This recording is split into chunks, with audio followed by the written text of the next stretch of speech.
Amateur Girl and Fanboy present the Big Bad Glass Movie Review. Hello! Welcome, everyone. This is Fanboy from Chiang Mai, Thailand, and I'm joined here with Amateur Girl from somewhere near Hollywood. Ooh, Hollywood. So today we're going to talk about Blue Beetle, the DC Extended Universe. Blue Beetle, distributed by Warner Brothers. So I went to see the movie a few weeks ago. I suggested Amateur Girl to go see it because it has some interesting things about it. And you know, if you have not seen it, go out and see it. I think it's a good view, especially if you like comic book type movies. It's a definite must see. But that's my opinion so far. Let's go ahead and start with Amateur Girl and see what she thought of the movie.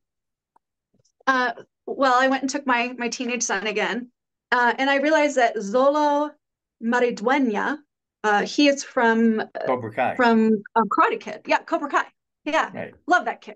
He's fantastic. He stole the show, and of course George Lopez, always a delight. He's He very is funny. a treasure. He's so funny. Hysterical. Yeah. Yeah, he really is hysterical. Yeah. And then Susan Sarandon. I've been Adriana saying this for a Brazzara long. too. Who?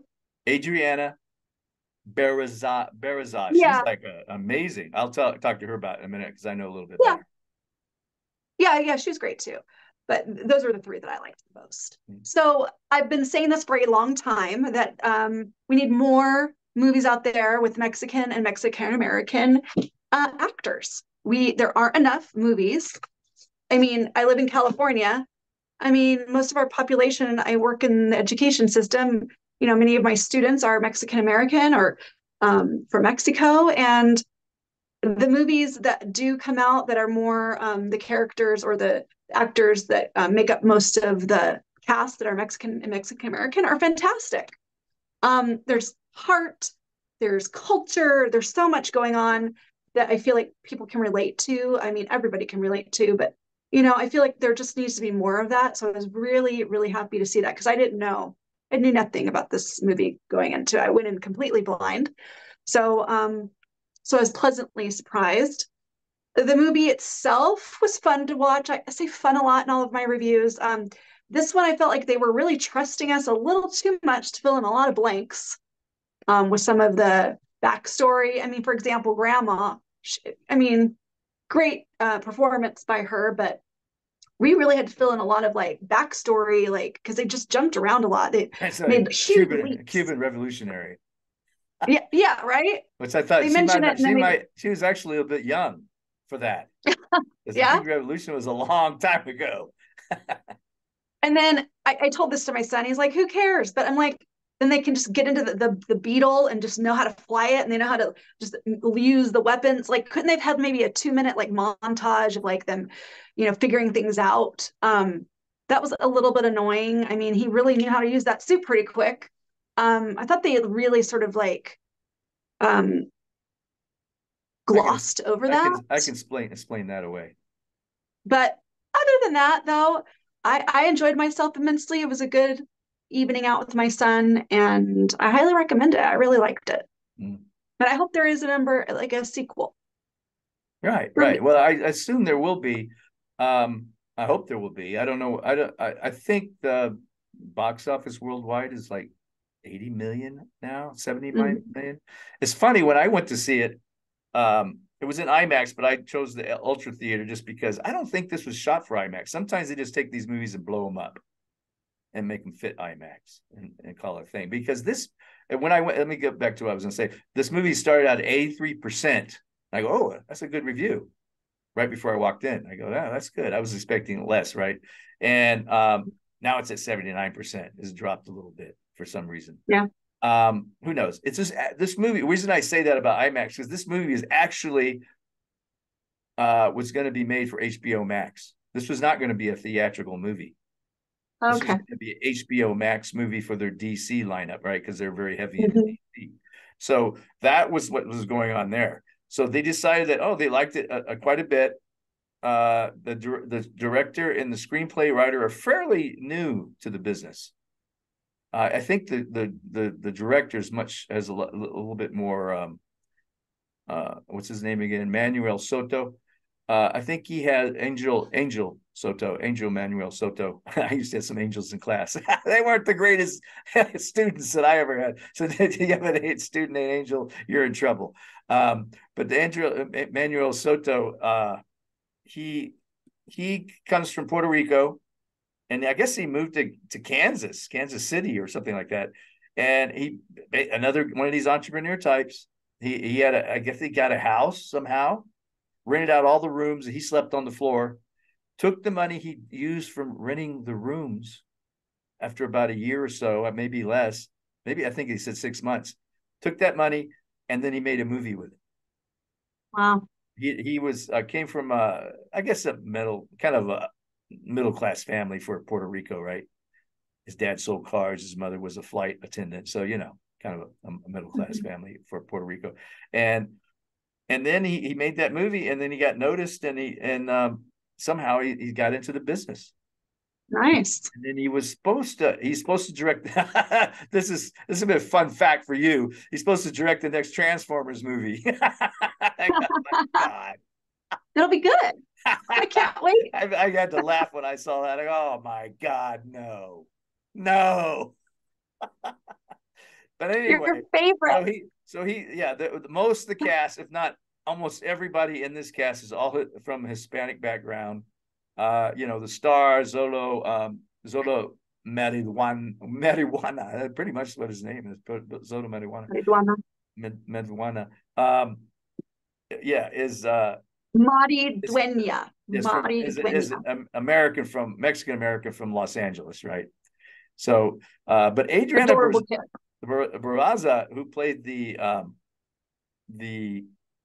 grandmother, the Cuban revolutionary, which I thought was kind of ridiculous, but it's fine. It's a comic book, right?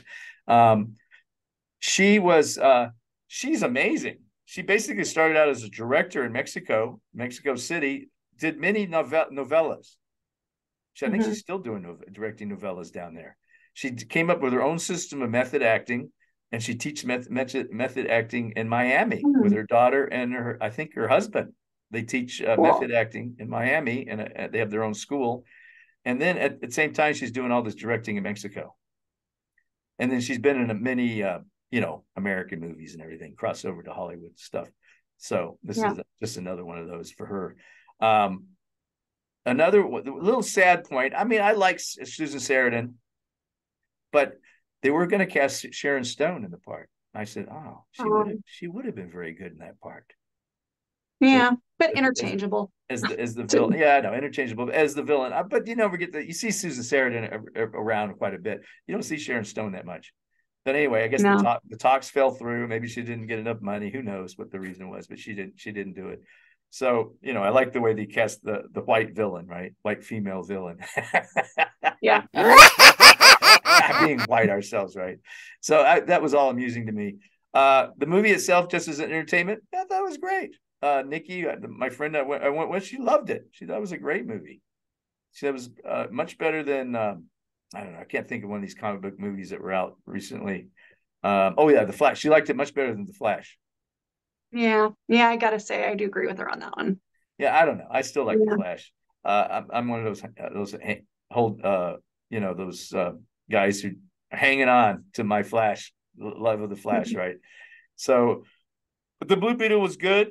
I'm going to give it about 80%, just because, as you said, they had some problems with the script, explaining some things. Yeah. Now, I can't explain away the one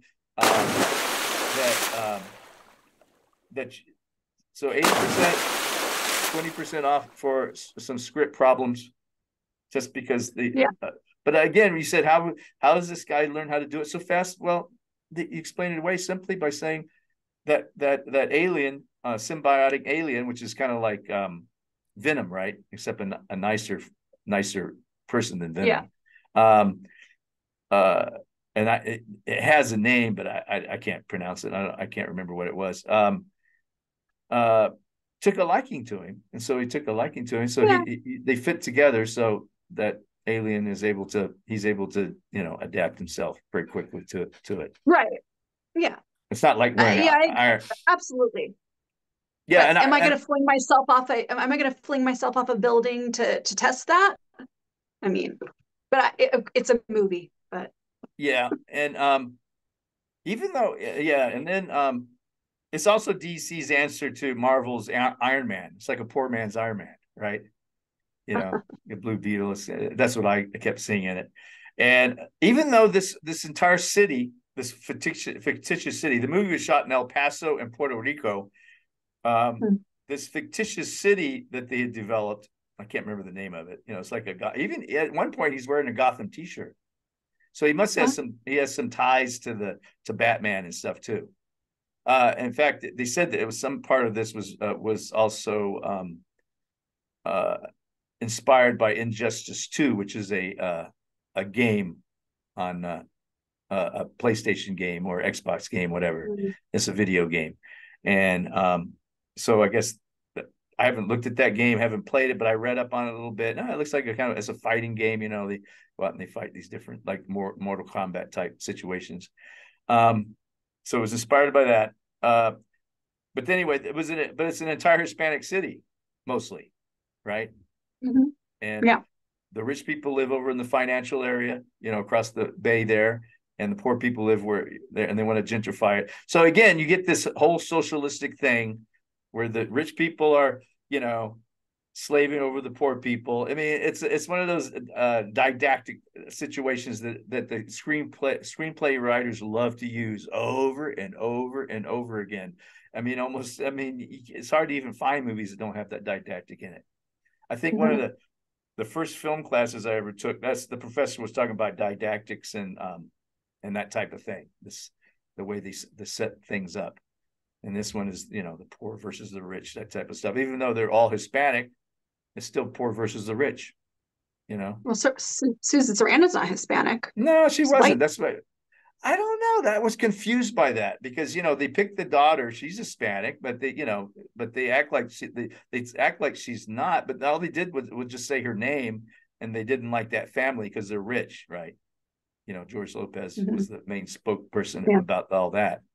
He was the biggest. Her and the grandmother. I mean, even they talk about the grandmother being a Cuban revolutionary, which is, you know, communist right there. Which is funny. They never actually come out loud and say these things, right?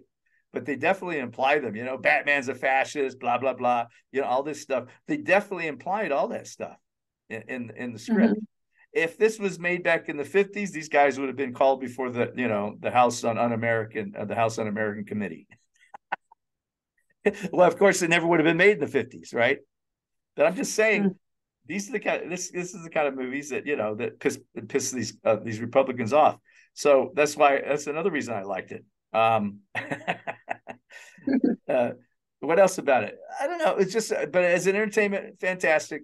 You know, definitely has got a little political twist to it. You know, if you like to look at the political angle on movies. And I thought everything, other than the grandmother, everything fit pretty nicely together, because I thought the grandmother as a revolutionary she was way too young. She had to be pretty old. I mean, the Cuban Revolution was a long time ago. You know, it's like and if she was, let's say, a young 18-year-old or something, she'd be like 100-something years old, maybe. I don't know.